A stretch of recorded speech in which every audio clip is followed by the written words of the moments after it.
Just a few miles north of Dallas, Texas, is an American hometown that prides itself on its uniqueness, the city of McKinney. Although it is a unique city, one thing it has in common with everyone's hometown in America is that it's alive with small businesses, owned and operated by people just like you and me who live in the community but don't get a whole lot of notice. Places like Hugs Café, for instance, a small business with a huge purpose. My name is Ruth Thompson, and I am the founder and president of Hugs Café. Hugs was founded in 2012. I was getting ready to retire in 2013. My husband and I both were getting ready to retire, and I was working at Market Street. I was running the cooking school at Market Street, and we had cooking classes for adults with special needs there. And we would hear people come in and someone would have gotten a job, and everybody celebrates that Molly got a job. It was no jealousy, no animosity because one of their friends got a job. It was a celebration. And I kept hearing how everyone wanted to have a job and they wanted to work. And 2 nights in a row in April of 2012, never forget it, I had a dream, same dream, of a restaurant that employed adults with special needs, doing every job that there is to do. And told my husband about it both nights, or both mornings, and second morning he said, we gotta do it. We have 23 adults with developmental or intellectual disabilities who work for us, and they're doing a fabulous job. We have we have promoted 2 in the kitchen to lead positions. We have promoted 1 in what we call the dish pit, which is where you wash the dishes, to a lead position. And we have just recently promoted a young man to a lead greeter position. So they're growing, they're expanding what they are capable of doing. We started out carving jobs to meet a person's abilities, and they are showing us that they're much more capable of doing much more than what we thought. I think it's great especially for the kids, and it gives them a chance to be part of success and part of life. Don't stay home, don't start for themselves. They're here working. The opportunities have been endless here for him versus what we first found when we moved here. I wasn't really comfortable with just putting him in a setting of a day program. What we had experienced in the past with that was he became more of a helper for kids that had more significant needs growing up, and he didn't really get a lot out of it. But since this opportunity has arisen, he feels like a very important person in the community, that is his job is as important as anyone else, that he's one of the peers, that the inclusion has just been exceptional. So that's just something that has made all of the difference for him. My friends at Hugs, I like them. I like to see them every day. We laugh together. We talk each other. We're just having fun. Hugs is more than just a paycheck. We're like a family. It's like that. Hugs is a way of life. It provides food. We provide service to customers and make sure they had a great time dining. So I set out on this American hometown journey early in 2020 to give these places a spotlight and let them tell their story. But then, the unimaginable. President Trump reinforcing precautionary measures amid new reports the government thinks that this pandemic could last 18 months. We're asking everyone to work at home if possible, postpone unnecessary travel, and limit social gatherings to no more than 10 people. By making shared sacrifices and temporary changes, we can protect the health of our people. To unleash the full power of the federal government in this effort today, I am officially declaring a national emergency. With the shelter-in-place orders, it meant businesses like these had to find new ways to carry on or shut down.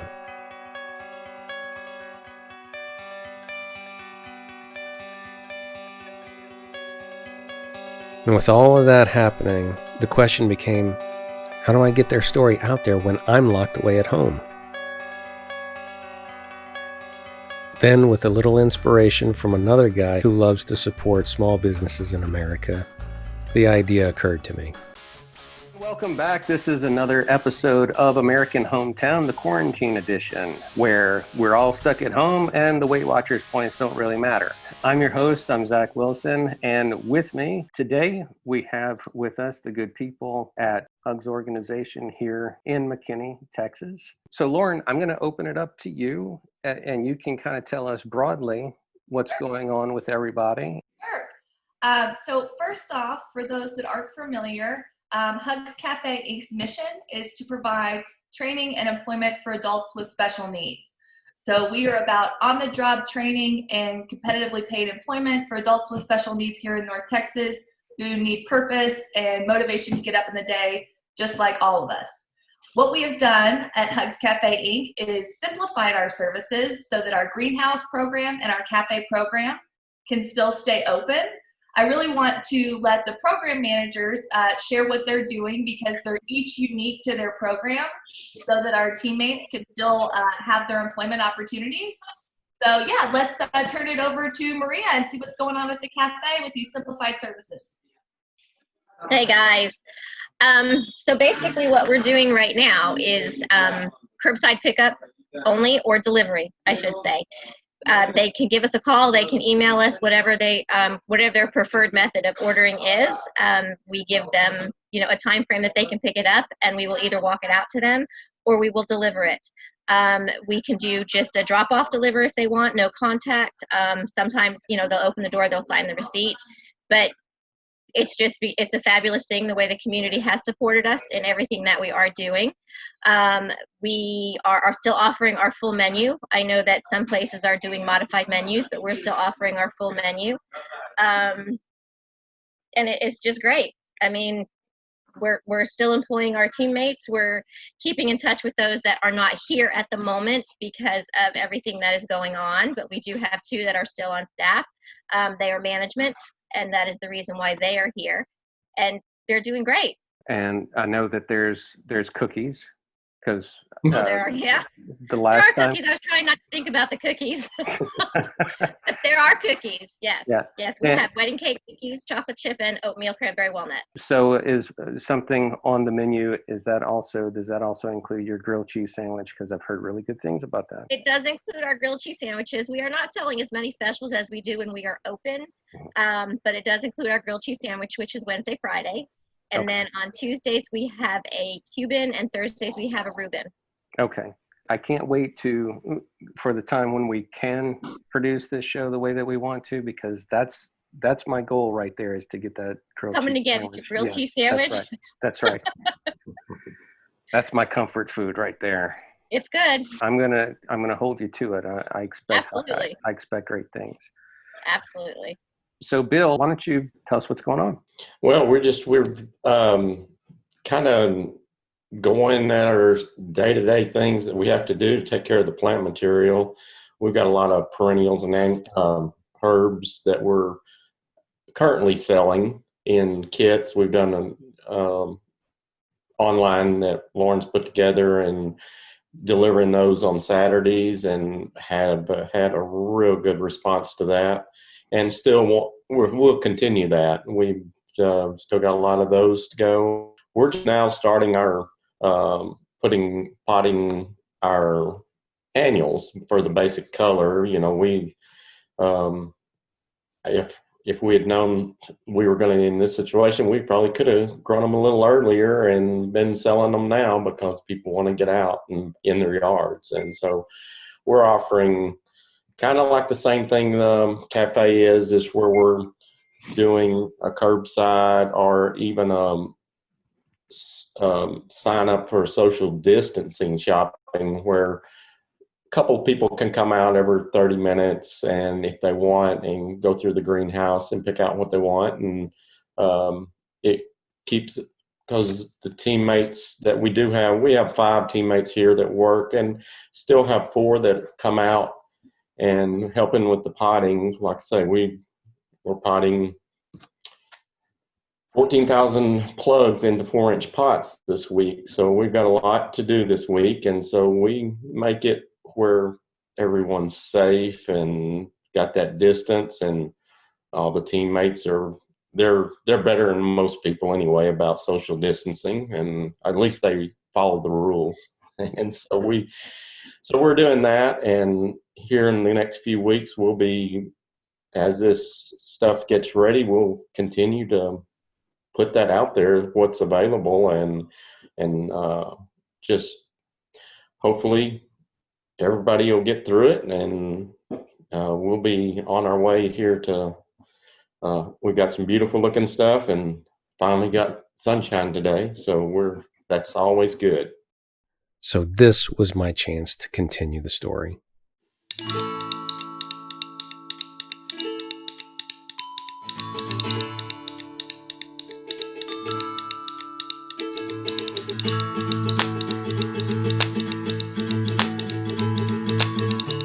What inspired you to get involved? What inspired you to I knew this question was coming. And well, we sold our family business about 5 years ago. Mm-hmm. We had 75 greenhouses. And pretty much got out of the business. Mm-hmm. I might even say I got a little burnout.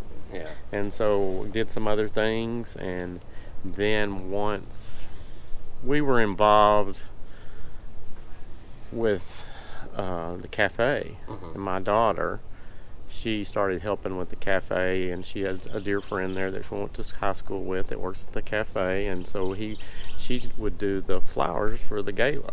Okay. And so I was around for that, and then just went to the second gala, mm-hmm. and it just opened my eyes. Yeah. And then at that time, about that same time, there was talk of this, uh-huh. of a greenhouse operation. And so my daughter actually, because Ruth put it out on Facebook, uh-huh. and anybody interested, and actually my daughter saw it, I didn't, and she just called me out. Oh, yeah. And said, "Hey, Dad, you need to talk to them." And so we had a meeting, and I said, I'd love to help build the greenhouses. Uh-huh. I can do that. So we just got to find a place to do it. And then David and Kari Shelton said, well, we're in the meetings, said, well, we got the land. Oh, yeah. So we just said, oh, okay. So it turned out, so we started putting things together, and then another year later, we got the planning going, and I guess my first intentions were just to help build the greenhouses, mm-hmm. and do whatever needed to do to get it going. Well, they needed somebody to run it, yeah. And I offered to do it, and it's been, I guess, probably, besides my kids, it's been the best thing, and my wife, mm-hmm. It's been the best thing in the world that's happened to me. Got to make sure you mention the wife. Yeah. So, you said it opened your eyes. How do you feel like it opened your eyes? Well, just seeing the cafe, mm-hmm. and what it did for what not only it does for those young adults, what it does for their families, mm-hmm. and just gives them, gives all of them hope, yeah. that there's something else, that they're going to be able to do something. Because most of these young kids are coming out of high school, and once they're out of high school, there's no programs, and there's nothing for them to do. Right. And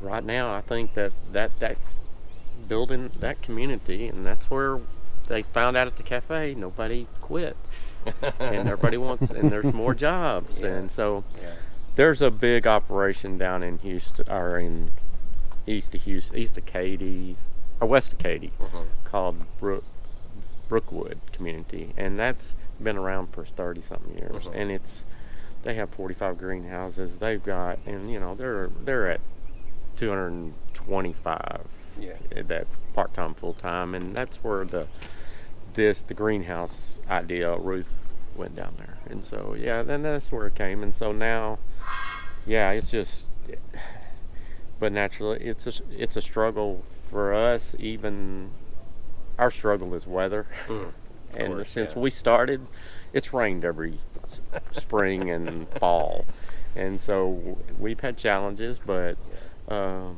it's getting it, and it's growing pains. But I think once the community is getting, we're seeing it more and more. Community getting behind us and helping us, and I'm just thankful that I'm able to do it. These are really cool. What do you have going on here?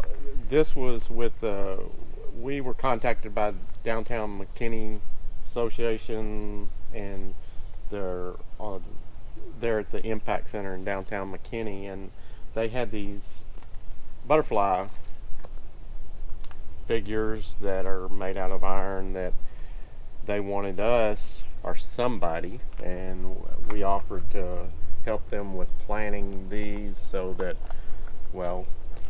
in 2 weeks we were supposed to be in downtown doing a reveal, but now we've been delayed till the middle of May. So we have planted these about 4 weeks ago, 3 to 4 weeks ago, and so we're trying to, this'll cover and be covered, and we'll transport these to downtown in May, and they're going to put them on each side of the square. I don't know their location yet, and so that we partnered with them and to do that for them. That's cool. These guys were determined to meet this particular challenge head on and just keep going.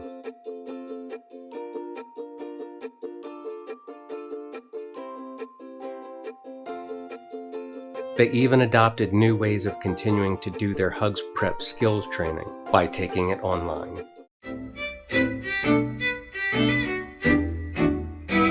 Welcome to the kitchen at Hugs Café, where we train and employ adults with special needs.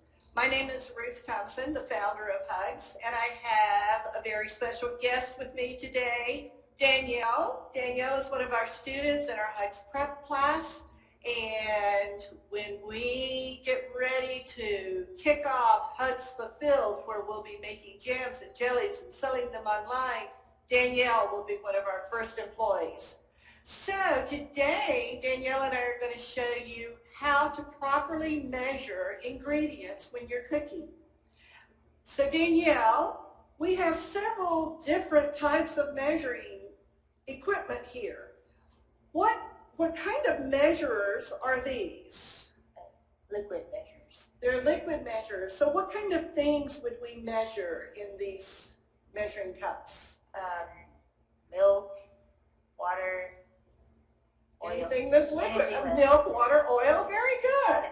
Finally, at long last, they got a break. Welcome everyone to the CBS 11 News special report, which we are also live streaming for you right now on CBS and DFW. We are coming to you live right now as Texas Governor Greg Abbott continues to update us now on his latest phase 2 of the reopening process of the state of Texas. Let's listen into what the governor has to say. Protect people from getting COVID-19. Until that day comes, our focus is to keep you safe while also restoring your ability to get back to work. We're here in downtown McKinney. The people at Hugs Greenhouse are about to do an unveiling of their butterfly display. We're gonna watch. Come on, let's go see it.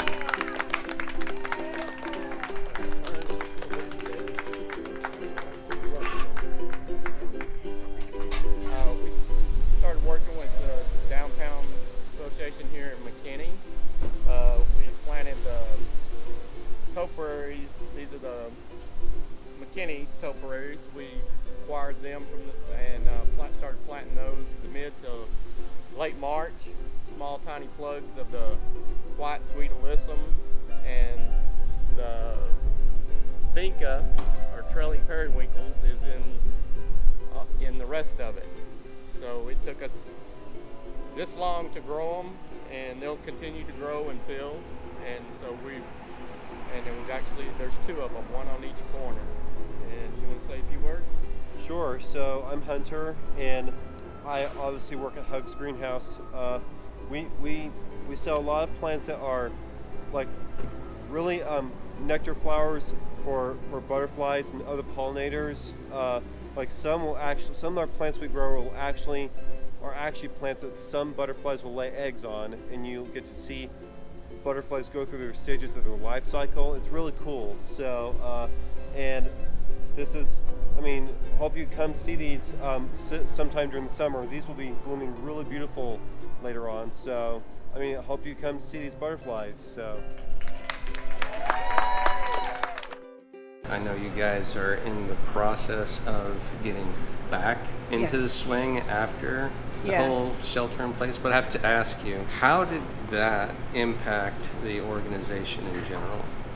You know what, in the beginning, when we needed to close the dine-in restaurant, the community was extremely supportive, and a lot of deliveries, a lot of curbside pickup, and a lot of extra donations. Sure.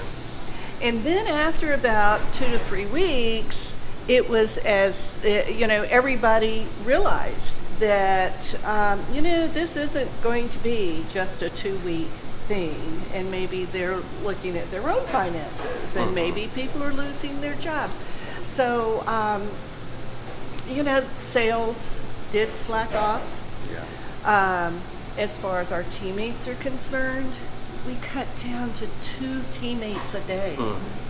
Now, I had told you the other day that we had 23 teammates. That doesn't mean that 23 worked every day. Right. They all had different schedules, but we would have 8 to 10 teammates in the cafe at a time. Now we have 2. And what did that hurts? I was about to ask, cause I know it hurts from a business standpoint, obviously, right? But this is a very personal organization to you. Yes. And you mentioned to me before that the reason that a lot of people stay is because they feel like there's a family. Yes. So with that family idea, that family feeling, and I'm sure you kind of feel like the mother in this family. Yeah. What did that feel like to have to tell these folks, I'm sorry, you got to stay home? It was hard, and it hurt, and then we would have some of our teammates who would buy lunch here and come up to the front door and have to stand there and not come in and not really understand what's going on, why they couldn't come in. Oh my gosh, that's gut-wrenching. Yeah. And even though the parents are explaining to them about shelter in place, and we're called Hugs Café. Right, you can't give a hug with social distancing. They can't walk in and just, we have one young man, Jerry, who gives the best hugs around, and you can't come in here and give everybody a hug. And some of our volunteers who have been helping us through all of this, I had one yesterday tear up, and she said, I just miss those hugs and that physical contact with those teammates. But it seemed just as quickly as things were looking to get back open, round 2. Texas reported 105 COVID-19 deaths on Thursday, the state's deadliest day so far. More than 9,600 people are hospitalized with the virus statewide. The coronavirus is spreading so rapidly across the state of Texas. Governor Greg Abbott warning next week's numbers will be worse, ordering the suspension of elective surgeries in dozens of counties, and reminding Texans to follow his statewide mask order or risk another shutdown. The only way we can prevent Texas from being shut down is for everybody to adopt this practice of wearing a face mask. Large gatherings, crowded bars have all been called out by the state as reasons for a spike that we're seeing in our COVID-19 cases. This is why a week ago, Governor Abbott ordered bars to close. But as I-Team reporter Brian New now explains, shutting down bars also shut down hundreds of restaurants. Thanks for having me out one more time. I know we've had like a kind of a red light, green light sort of thing with this startup here in Texas. Let me start by asking you, how has that affected you guys? In the beginning of COVID and everything, the community came and they supported us phenomenally. As it kept going on and on and on, our curbside dropped off and everything. Dine-in is at 50%. You know, even when it went up to 75%, we could only keep it at 50% because we have a small cafe. Right. But that is not even really doing that well. Yeah. We're suffering. We're suffering. We do have our people who come in and support us regularly since the beginning, and they are still coming in. But to have new people come in is a struggle right now. Yeah. Are you finding that between, you know, when the opening was greenlit and then everything started that, we've got to scale back. Right. Have you found that there's been a reduction in people coming into the cafe? Really? Yes. Yeah. When we first opened back up, we did fairly well. Yeah. And everything. People were just excited to get out. Yeah. And everything. And then once it was like, the numbers are going up because people are getting out and they're not wearing their masks and all that, numbers definitely dropped again. What are your future plans? I understand that you've got a special program that's coming up that could help you guys, you know, kind of get through. Well, we do have, I think you're talking about Hugs Helping Hands? Yes. Yeah. Okay, Hugs Helping Hands. And what that is every Saturday we go to another nonprofit here in McKinney and we deliver food to them. We deliver a bag lunch, or they can take it home for dinner if they want to. It's for food compromised individuals and everything. And this is something that is enabling us to give back to the community. Okay. For our teammates to realize that, yes, we can do some good, and also to get our teammates back to work. And they absolutely love it. They make them up on Friday afternoons and everything, and they think it's the greatest thing. Is there something that's coming up where the community can help? There is North Texas Giving Day is coming up in September, because that's where our program is for North Texas Giving Day is heading to. We want to be able to continue to give back to the community. I was, however, able to finally get that grilled cheese sandwich I was waiting for.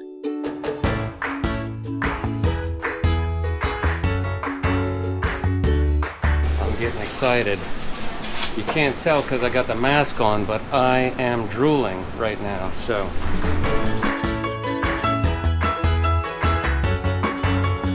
All right, here it is, finally. The grilled cheese sandwich that I've been waiting for. Bacon, tomatoes, American cheese. Watch this. Here's the moment of truth. Let's just see. Look at that. Look at that.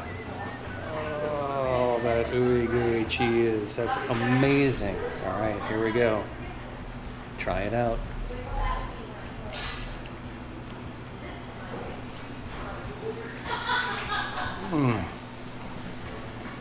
Comfort food. Comfort food at its best. There's still so much more to this story about Hugs Café because they are determined to keep on growing and fulfilling their mission of bringing meaningful employment to adults with special needs in their American hometown.